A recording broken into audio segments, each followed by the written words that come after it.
आपण पाहत आहात ए स्टार न्यूज चॅनल आणि हे आहेत आजच्या ठळक बातम्या। स्वाभिमानी संघटनेच्या वतीने जिल्हा उपनिबंधक कार्यालयात ठिय्या आंदोलन। परभणी जिल्ह्यात सोयाबीन व कापूस उत्पादक शेतकरी मोठ्या प्रमाणात आहे। त्यात केंद्र सरकारने सोयाबीनला 4892 रुपये तर कापसाला 7550 रुपये हमीभाव होता। जिल्ह्यात एकही शेतकऱ्यांना सोयाबीन व कापूस यांचा हमीभाव मिळाला नाही। निसर्गाच्या लहरीपणामुळे उत्पादनात घट झाली। प्रति एकर 5 ते 6 क्विंटलला उत्पन्न झाले। त्यात वाढलेला उत्पादन खर्च यातून कापसाचे व सोयाबीनचे उत्पादन खर्च भरून न निघाल्यामुळे बँकेचे कर्ज भरणार कसे, त्यातच संसाराचा गाडा हाकायचा या विचिंतेतून शेतकरी असताना बँकेने शेतकऱ्यांच्या सेविंग खात्याला होल्ड लावले आहे। त्या खात्यात PM किसान, अतिवृष्टी, लाडकी बहीण, घरकुल, विहीर, गोठा, ठिंबक, सबसिडी यासारखे अनुदान रक्कम आलेले असताना बँकांनी लावलेल्या होल्डमुळे शेतकरी अडचणीत सापडलेला आहे। त्यातून देवगाव येथील रामेश्वर दुधाटे यांनी विषारी औषध घेऊन 15 दिवसापूर्वी आपली जीवनयात्रा संपविली होती। एकीकडे राज्याचे मुख्यमंत्री बँकांना होल्ड लावू नये तसेच सिबिलची अट लावू नका असे सांगत आहेत, परंतु मुख्यमंत्र्यांच्या आदेशाला केराची टोपली दाखवत जिल्हा मध्यवर्ती बँक व इतर बँकांनी जिल्ह्यात पिककर स्थगित असलेल्या शेतकऱ्यांच्या खात्याला होल्ड लावले आहे। असेच काही शेतकरी स्वाभिमानी शेतकरी संघटनेकडे तक्रार घेऊन आले। त्यानंतर स्वाभिमानीचे पदाधिकारी व शेतकरी यांनी जिल्हा निबंधक यांचे कार्यालय गाठत त्यांच्या कार्यालयात आज दिनांक 23 मे शुक्रवार रोजी 12 वाजेपासून ठिय्या आंदोलन सुरू केले। स्वाभिमानीच्या कार्यकर्त्यांनी आक्रमक भूमिका घेत जोपर्यंत होल्ड काढून सेविंग खात्यावरील रक्कम शेतकऱ्यांच्या हातात मिळणार नाही तोपर्यंत ह्या कार्यालयातून उठणार नाही असे म्हटल्यानंतर जिल्हा निबंधक यांनी जिल्हा मध्यवर्ती बँकेचे कर्मचारी बोलावून घेतले व आलेल्या शेतकऱ्यांची यादी करत तात्काळ होल्ड काढण्याचे आदेश दिले। 4 तास ठिय्या आंदोलन केल्यानंतर आलेल्या सर्व शेतकऱ्यांचे होल्ड काढून शेतकऱ्यांना पैसे देण्यात आले। त्यानंतर आंदोलन मागे घेण्यात आले। सर्व शेतकऱ्यांनी स्वाभिमानीचे आभार मानले।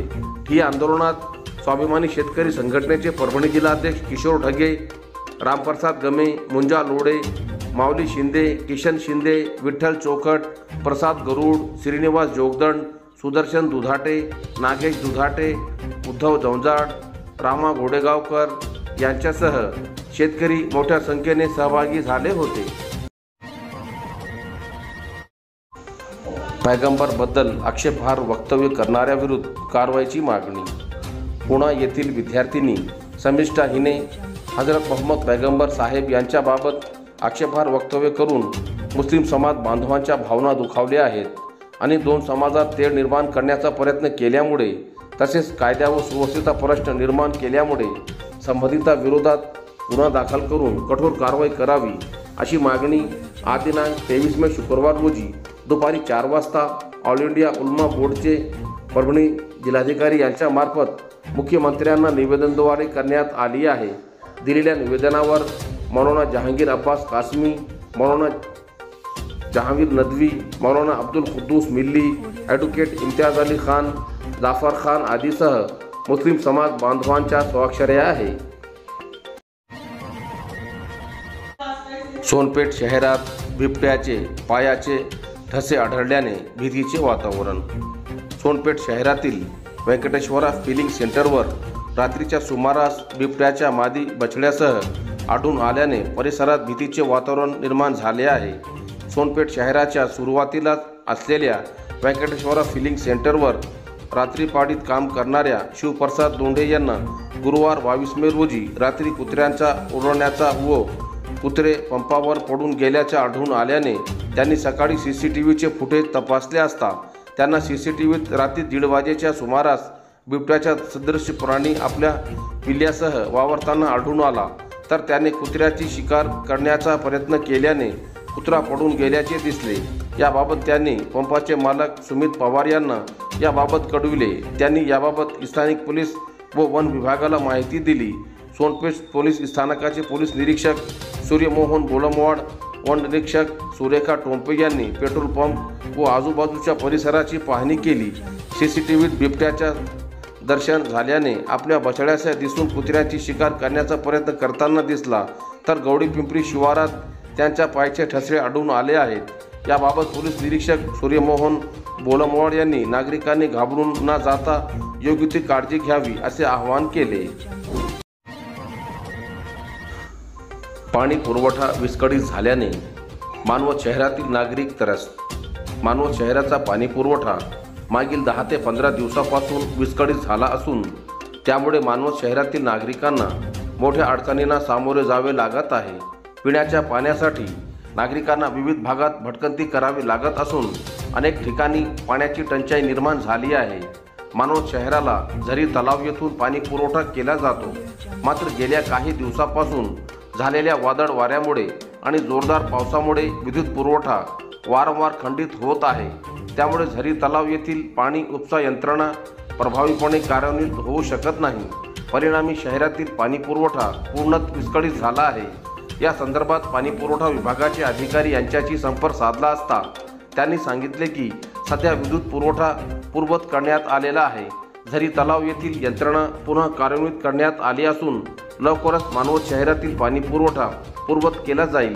प्रशासनाच्या या आश्वासनानंतरही नागरिकांमध्ये नाराजीचे वातावरण निर्माण झाले आहे। विशेषतः महिलांना आणि वयोवृद्धांना पाण्यासाठी त्रास सहन करावा लागत आहे। स्थानिक नागरिकांनी प्रशासनाने या समस्येवर तातडीने कायमस्वरूपी उपाययोजना करण्यात यावी अशी मागणी केली जात आहे। शाहू नगरात अज्ञात चोरट्याकडून 4.5 लाख लंपास। घरमालक लग्न कार्यासाठी बाहेरगावी गेल्याचा फायदा घेत अज्ञात चोरट्यांनी गोठ्यातील कपाटात ठेवलेले 4,55,000 रुपये लंपास केल्याची घटना 21 मे रोजी सकाळी उघडकीस आली। सेलू शहरातील शाहूनगर भागातील गोकुळाप्पा डोळझापे दूधवाले यांनी चोरी प्रकरणी सेलू पोलीस ठाण्यात 22 मे गुरुवार रोजी तक्रार दाखल केली। गोकुळाप्पा डोळझापे यांचा शाहूनगर येथे म्हशीचा गोठा आहे। या गोठ्यातील अलमारीत त्यांनी दुधाचे आलेले पैसे, म्हशीचे व्यवहाराची रक्कम ठेवली होती। 19 मे रोजी रात्री 11:30च्या सुमारास डोळझापे आप्पा लग्न कार्यासाठी नाशिक येथे गेले होते। लग्न झाल्यानंतर 20 मे रोजी ते परतले। 21 मे रोजी सकाळी त्यांनी म्हशीच्या गोठ्यात असलेले कपाट उघडून पाहिले असता त्यांना कपाटात ठेवलेली 4,55,000 रुपये दिसून आले नाही। याबाबत त्यांनी सेलू पोलीस ठाण्यात तक्रार दाखल केली। त्या आधारे सेलू पोलीस ठाण्याचे पोलीस निरीक्षक दीपक बोरसे यांच्या आदेशाने अज्ञात चोरट्याविरुद्ध सेलू पोलीस ठाण्यात चोरीचा गुन्हा दाखल करण्यात आला आहे। खौरी हॉस्पिटल येथे मोफत आरोग्य तपासणी शिबिराला प्रतिसाद। सेलू शहरातील नूतन महाविद्यालय रोडवरील असलेल्या लक्ष्मी मॉलजवळ गौरी हॉस्पिटल येथे दिनांक 23 मे शुक्रवार रोजी सकाळी 10 ते 5 वाजेपर्यंत मोफत तपासणी शिबिराचे आयोजन करण्यात आले होते। मोफत आरोग्य तपासणी शिबिराचा लाभ सेलू शहरातील असंख्य नागरिक महिलांनी घेतल्याची माहिती गौरी हॉस्पिटलचे संचालक डॉक्टर शाहिद खान सईद खान गौरी यांच्या वतीने देण्यात आली आहे। जिंतूरच्या SBI बँकेतून अज्ञात चोरट्याकडून 26,000ची रक्कम लंपास। बँकेत गहाण ठेवलेले दागिने परत पैसे भरून सोडवून घेण्यासाठी स्लिप भरत असताना एका जवळील 26,000 रुपये अनोळखी चोरट्याने काढून घेतले। सदर घटना 20 मे रोजी दुपारच्या सुमारास जिंतूर शहरातील SBI बँकेत घडली। या प्रकरणी 22 मे रोजी जिंतूर पोलीस ठाण्यात गुन्हा दाखल करण्यात आला आहे। शिवप्रसाद घुगे यांनी जिंतूर पोलीस ठाण्यात तक्रार दाखल केली आहे की ते 20 मे रोजी दुपारी 12:30च्या सुमारास अंबरवाडी येथून जिंतूरला आले। SBI बँकेत गहाण ठेवलेले दागिने पैसे भरून सोडवून घेण्यासाठी बँकेमध्ये दुपारी 3च्या सुमारास गेले। स्लिप भरत असताना त्यांनी पैशांची पिशवी दोन्ही पायाच्या मधात ठेवली होती। काउंटरवर पैसे भरण्यासाठी गेल्यावर शिवप्रसाद घुगे यांना शंका आली। त्यांनी रोकडची पाहणी केली असता त्यांना 26,000 रुपयांची बंडल कमी दिसले। बँकेत इकडे तिकडे पाहणी केल्यावरही रोकड मिळून आली नाही। अज्ञात चोरट्याने रक्कम काढून घेतल्याचे पुढे आल्याने या प्रकरणी जिंतूर पोलीस ठाण्यात गुन्हा दाखल करण्यात आला आहे। परभणी जिल्ह्यातील घडामोडी सर्वात अगोदर पाहण्यासाठी आपल्या चॅनलला लाईक आणि सबस्क्राईब करायला विसरू नका।